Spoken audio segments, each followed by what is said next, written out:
Good evening, everyone, and thank you for your patience. Welcome to this online press conference following the video conference of the defense ministers. As usual, the High Representative who chaired the meeting will present you with the outcome of the meeting and the main element discussed, after which we will take a few questions via the system set up by the Council. Thank you very much. High Representative, you have the floor. Thank you. Good evening. Today we had the second video conference with the European Union defense ministers in just 6 weeks. The newly appointed Chief Executive of the European Defence Agency, Mr. Sedivi, was with us for the first time. Our discussion focused today on the security and defence implication of the coronavirus pandemic. Over the past month, we have seen that armed forces have been playing a crucial role in addressing the pandemic by supporting civilian actors and providing cross-border support among member states. There are many examples of that. The task force that we established within the EU military staff after our last meeting on 6 April has been working closely with member states to gather examples and best practices and ensure exchange of information and lessons learned from each other. As we face a global crisis, cooperation with partners is essential, and this is why I have invited 2 of our closest security and defence partners to take part of our discussion today. NATO Secretary-General Jens Stoltenberg and United Nations Under-Secretary-General for Peace Operations Jean-Pierre Lacroix, that provided us with a very useful update on ongoing work in their organizations and the way we can increase our cooperation. It's clear that this crisis will have far-reaching implications for our societies, for our economies, but also for our security and defense policy. Together with member states, we have started to identify and discuss concrete lessons and strategies, implications of the pandemic, paving the way for the future of our security and defense policy. And there was a broad consensus that we should act along several axes. First, to reinforce the modalities for the use of military assets to support civilian authorities in response to the pandemic. The armed forces, in different areas of expertise, security, medical and logistic, have provided and continue to provide a vital help in the fight against the spread of the virus. This is why, for the first time since the Ebola crisis in 2014, the European Union Movement Planning Cell within the EU military staff has been activated. This will allow to request European Union member states military support to transport medical and humanitarian supplies at the request of the Emergency Rescue Coordination Centre. It will also allow responding to requests for support from our partners, such as the United Nations. And there are several of these requests on the way. Second, we will continue to do our utmost to maintain our operational presence on the ground. While the safety of our personnel deployed in our common security and defence policy missions and operations remains a priority, we need to ensure that the missions and operations continue to deliver on their task to the extent possible and explore ways to support our partners in tackling the pandemic.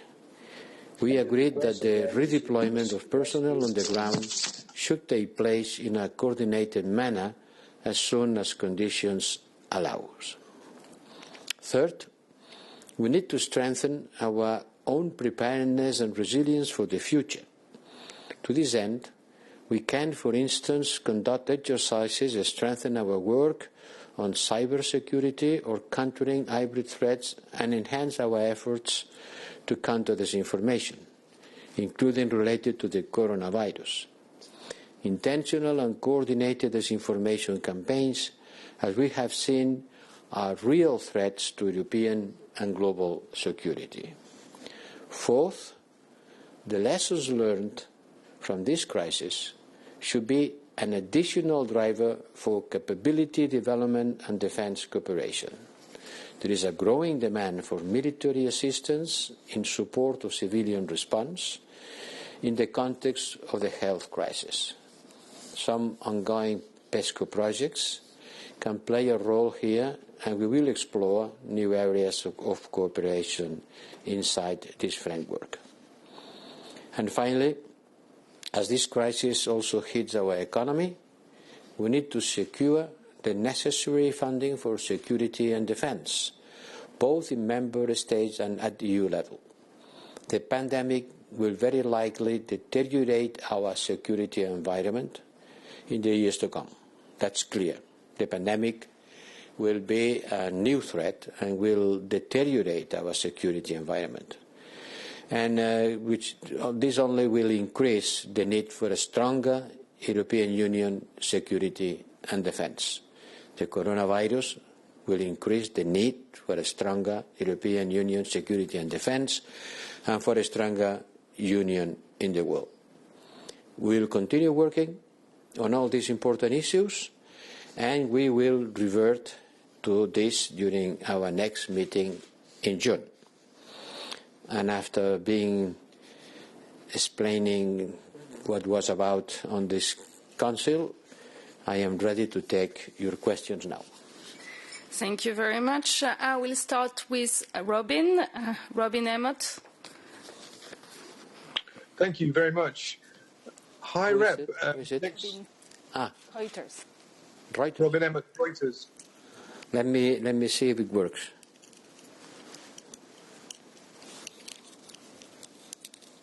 Please.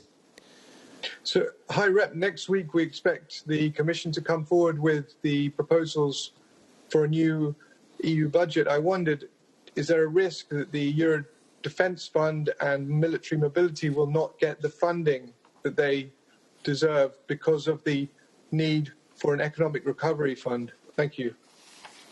Well, first, I am not sure that next week the Commission will have been ready to present the result of the work we are doing on that very complex and difficult issue. But for sure, suddenly a new factor demanding resources has appeared. It was not in the agenda. We have to completely change our approach to the financial perspective, because we have a new and completely different scenario. And I hope that in this scenario, the resources allocated to the defense and security policy will not diminish, because I said before, the coronavirus has brought a new threat, and it requires a stronger defense and security policy, a stronger Europe in the world. And it depends also on the resources allocated to these policies, but I cannot give you any specific detail because the work is still not finished. Noureddin, then.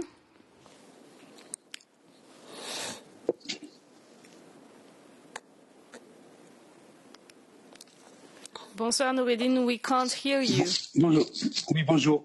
Ok. Bonjour. Oui. Vous m'entendez maintenant? On t'entend. Très Vous bien. m'entendez?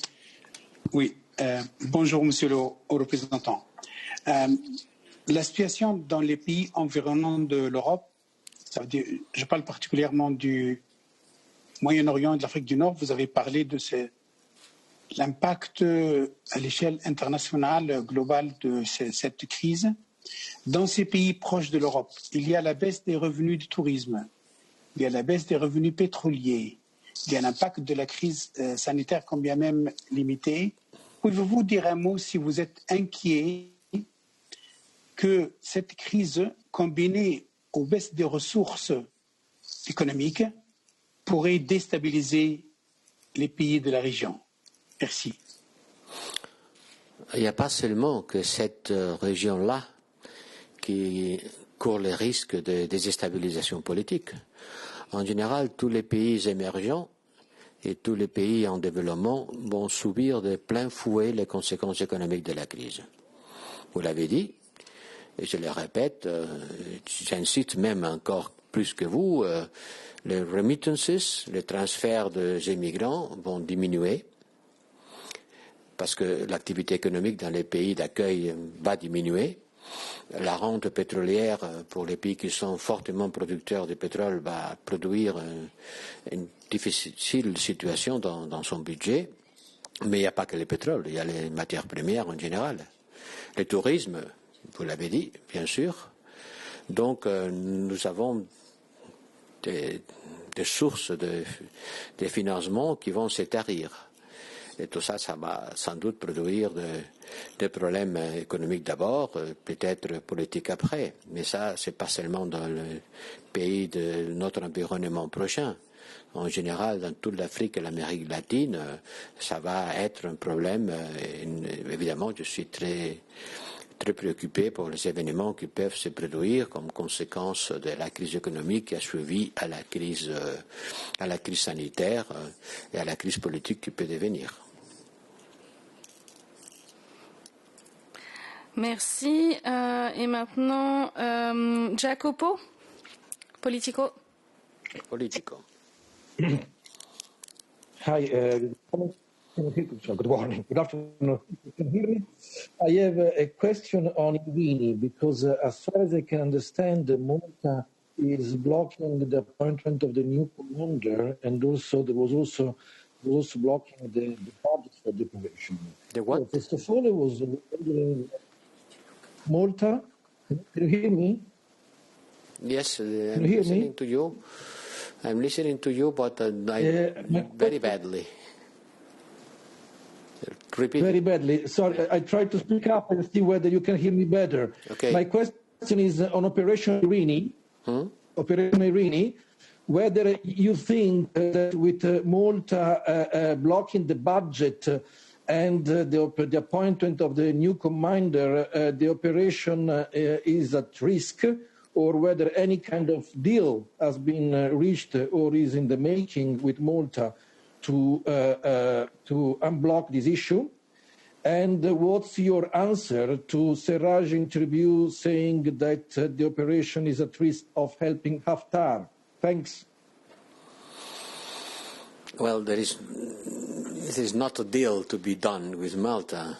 I've been talking several times, the last one this afternoon with my colleague, the Foreign Affairs Minister of Malta, and this issue has been raised on the Foreign Affairs Defense Council that we have just finished.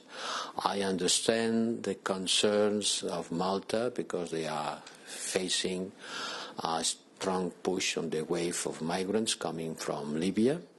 I understand perfectly, and I am trying to mobilize all our capacities from the Home Commissioner here in the Commission and with the member states that can be involved in order to try to help Malta to face the situation. But at the same time, I don't think that the solution is too difficult, the Irini operation, because the Irini operation is being conceived to help to stop the fighting in Malta. To stop the fighting in Malta is a way of stabilizing Malta and Libya. And the political stabilization in Libya is a conditioning for controlling the migrants' wave in the central Mediterranean. So in the medium term, the best way of facing this challenge for Malta is the stabilization of Libya, and it depends on Irini among many other things, but also it depends on the well-working of this mission, among others. The Foreign Affairs Minister of Malta understood perfectly what I was talking with him, and I hope that these obstacles will be under control on the next days, and the Irini operation can start operating fully. And about Sarraj's declarations, I'm not aware of this declaration. I've been in closed doors working on the Foreign Defense Council the whole afternoon, but I've been having the possibility of talking with the Libyan authorities on the previous days, and I think that I have to explain that this operation is a way of controlling by sea and by air the arms traffic, control the arms embargo. Is not addressed against anyone. Is trying to help United Nations on making effective the arms embargo. But it's not addressed against anyone. It's trying to control by air and by sea. That's the thing that the European Union can do. The routes of the arms that goes to Libya. So it's not addressed against anyone, specifically. Patricia from ANSA, please.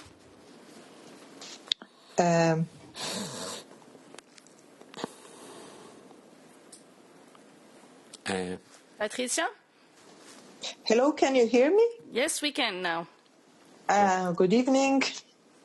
Hi, Representative. Hi, Virginie.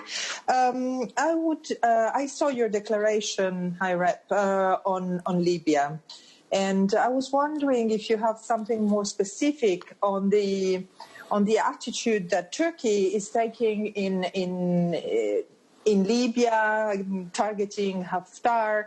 Are you worried this will escalate more the situation? And also on Irini, I haven't well understood. Is the operation right now fully operational, or is because of Malta it has been stopped and it's not operating? Could you please clarify? Thank you. It was almost operating. Some hours ago I would say it's already operating. It's already operating. The first naval asset, the navy capacity, that thanks to France it's already on the area, and the plane capacity provided by Luxembourg is also operational. So they are operating. The problem is that funding. And well, by the time being we have already funding, but I hope that the Malta objection will be cancelled in the following days. But from yesterday the mission is operating. Thank you. I'm sorry, Turkey. And on Turkey? Yes, you asked me if I am concerned. Well, to be concerned is my natural state. I am concerned the whole day for many different reasons. And yes, I am concerned by the situation in Libya. And it's not a secret, and there is nothing new that Turkey, together with other foreign powers, are intervening on the fight in Libya. In spite of the Berlin process, the ceasefire has not been implemented. And by the contrary, the fight on the last weeks has been increasing quite a lot. And for sure, I am concerned, but not more from Turkey than from the other foreign powers that are intervening in Libya war. Thank you. I will now move on to Naomi. Hello, thank you for taking my question. Naomi O'Leary here of the Irish Times. High Representative, I wonder if I could ask you, the Israeli Prime Minister Benjamin Netanyahu has said that on the government's agenda should be discussions of possible annexation of parts of the West Bank. France thinks that the EU should respond with something strong and concrete. What do you think? This is the most important item in the agenda of the next Foreign Affairs Council, who will take place next Friday afternoon. And I hope that the European Union will present their position about a possible annexation. We already did at the beginning when the Americans presented their peace plan, the so-called peace plan. We already did it. We will do it. In the meantime, we are waiting for the new Israeli government to be in office, and we'll congratulate them. We'll have a phone call, I hope, with the new Foreign Affairs Minister, and with the information I can have from this contract, I will go to the Foreign Affairs Council, and we will discuss which is going to be the position of the European Union. Thank you. Moving on to Stuart. Hi, thank you for taking my question. High Representative, I want to follow up on an interview you did about a week ago in which you mentioned the EU had been a little naive about China. Then a few days later, the EU's ambassador to China published an op-ed striking a very different tone and agreeing to China's request for self-censorship. My question is, as head of the EEAS, what would you do when an ambassador's attitudes do not seem to be in close compliance with your policy agenda? Thank you. Well, I don't think we have to. I don't think we have to exaggerate the importance of these events. That China has a state-controlled media and there is censorship, it's nothing new. Huh? Are you discovering it now? In its contact with Chinese media, the European Union delegation, as also other countries' embassies, operate in this environment and does everything they can to pass European Union messages to the Chinese public, in spite of these obvious challenges that there is nothing new, and we knew perfectly in which environment we work. So the ambassador had to take a decision to pass the 99% of the European Union message, which at the end was not even possible because the Chinese version of the op-ed was not published. And the decision taken under great time pressure, one can consider, and I am considering, that was not the right one to take. But the administrative hierarchy of the External Action Service has discussed the matter with him to ensure that something like this will not happen again. And it was not the right decision to take, and on these occasions it would be better to go into consultation with the headquarters. But that being said, the ambassador continues to have my confidence. Thank you. I will move on to Anna. Anna from Euronews.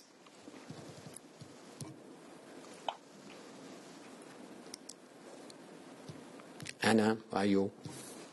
Hello, can you hear me? Yes, we can. We can even see you. Hello, thank you. So, following this pandemic, I would like to understand how vulnerable or how prepared is the EU to stop a hypothetical virological attack. I would like to understand if you have discussed about that and what could be done. Well, to tell the truth, we haven't gone deeper in this subject, which is our preparedness and capacity to participate in a biological war. By the time being, it's not in the agenda. We are dealing with a natural phenomenon, something that doesn't make part of a biological war. We haven't gone deeply on the subject of how could we face a biological war, because it's not in the agenda. Thanks God.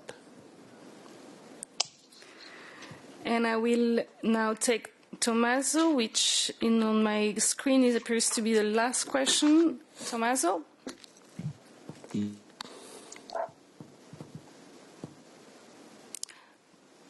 Tommaso, we cannot hear you. Still not? What's happening? Can you hear me now? Yes, we can.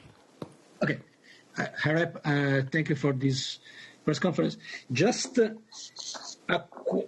two questions, if I may. The first one is on China. If I wonder if you are planning to raise with the Chinese authorities also with some discretion, the issue of the wet markets, which are very likely to be the origin of the pandemic currently ongoing. And there was another question, but I can't remember it right now. Just this one. Thank you. The question is, were the wet markets the origin of the pandemic? This was the question? We're going to raise the issue of wet markets with Chinese authorities, because the wet markets are very likely to be the origin of the pandemic. You know more than I. You know more than I. I don't know which is the sources of scientific authority you are using to say that the wet markets are likely to be the origin of the pandemic. We are supporting, and we will support on the conference of the World Health Organization next 18th of May, a proposal for a scientific and independent inquiry to know better, to know more about which are the origins of the pandemics. I wouldn't dare, this is the wet markets or not, because I am not, I don't have the scientific knowledge about it. And that's why we need scientific research and scientific inquiry, neutral, objective, based on scientific grounds, in order to know more what's happening and in order to prevent that this can happen again. Maybe the wet markets are part of the problem, but frankly speaking, I wouldn't be able to confirm your assumption. Follow up? The second question is on... You remember the second question? Yeah, I apologize for that. No. But, just one question. If you have guidelines on the payment of a ransom for an hostage or not, as a European Union, because in Italy there are quite some problem, because there's a spokesperson of Al-Shabaab who said on the record that the sum which was paid to free up Silvio Romano was actually used by Al-Shabaab, will be used by Al-Shabaab to buy weapons. I wonder if it's a problem for you or not. Thank you. Yes, it must be a problem for sure, but frankly speaking, I don't have more information to give to you, no? Sorry. Thank you. I see that Patricia and Naomi have still their hand raised. Patricia, do you have a follow-up, or is it just a mistake? Yeah.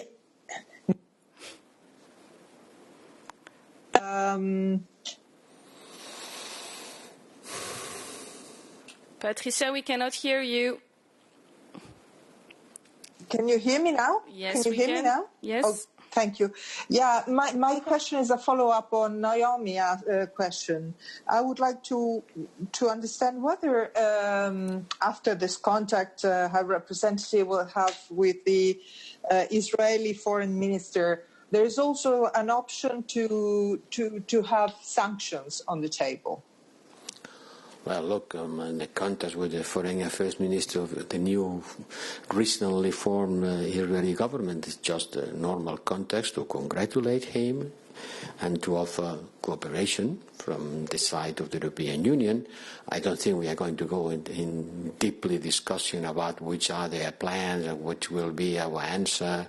This is not going to be the right moment. It's just a call to congratulate and to offer cooperation, and for sure maybe we will go in some specific issues, but I don't expect to be engaged in a deeply discussion about this very specific issue, no?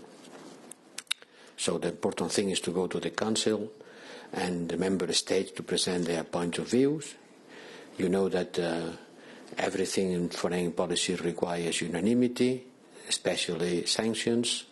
So we are, by the time being, far away of discussing about sanctioning, but it's important for me and for the European Union foreign policy to know which is the position of the member states with respect to the respect of international law, and how can we judge this announced annexion in order to clarify the position of the European Union. But I cannot advance the result because I know that this is a very divisive issue inside the Council, and different member states have different positions. We noticed it when we discussed it about a couple of months ago, and I suppose that this divide is still is there. So it will be a very interesting Foreign Affairs Council. Maybe next Friday at the press conference I will be able to give you more details about it. Naomi, you still have your hand raised. If it's on the same subject, okay. I suppose this was covered by this last answer. So with that, I would like to thank you all for your attendance. Thanks to the High Representative for his time, and I wish you a very nice evening. Thank you. Thank you. Thank you.